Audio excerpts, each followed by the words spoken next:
तुम्ही पाहत आहात MCN न्यूज मराठी। मंत्री प्रतापराव जाधव यांनी घेतली आयुष विभागाची बैठक। आयुर्वेदिक उपचार पद्धतीचा लाभ सर्वसामान्य नागरिकांना व्हावा या उद्देशाने राष्ट्रीय आरोग्य मेळावा शेगाव येथे आयोजित करण्यात आला आहे। या मेळाव्यामध्ये आयुष क्षेत्रात काम करणाऱ्या व्यक्तींनी आपला सक्रिय सहभाग नोंदवावा असं आवाहन केंद्रीय आयुष मंत्री प्रतापराव जाधव यांनी केले आहे। 25 ते 28 फेब्रुवारी दरम्यान बुलढाणा जिल्ह्यातील शेगाव येथील 20वा मैदान आनंदसागर रोड येथे राष्ट्रीय आरोग्य मेळाव्याचं आयोजन करण्यात आलं आहे। या मेळाव्याचं उद्घाटन राष्ट्रपती द्रौपदी मुर्मू यांच्या हस्ते होणार आहे।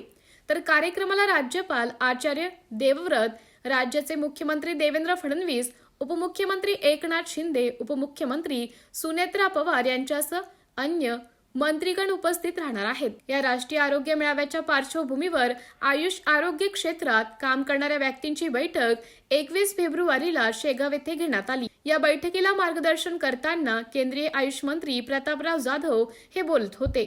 यावेळी व्यासपीठावर शेगाव विधानसभा मतदारसंघाचे आमदार संजय कुटे, अखिल भारतीय आयुर्वेद संमेलनाचे उपाध्यक्ष वैद्य आशुतोष गुप्ता, नाशिक येथील महाराष्ट्र आरोग्य विज्ञान विद्यापीठ आयुर्वेद विभागाचे अधिष्ठाता वैद्य मिलिंद आवारे, आयुर्वेद असोसिएशनचे उपाध्यक्ष वैद्य दत्ता पाटील, वैद्य रामदास आवाड यांच्यासह आयुष अंतर्गत येणारे आयुर्वेद, योगा, युनानी सिद्ध, होमिओपॅथी चिकित्सा पद्धती अंतर्गत काम करणारे व्यक्ती मोठ्या संख्येने उपस्थित होते। MCN न्यूज मराठी करिता प्रतिनिधी शेख अजीज मोहम्मद, बुलढाणा।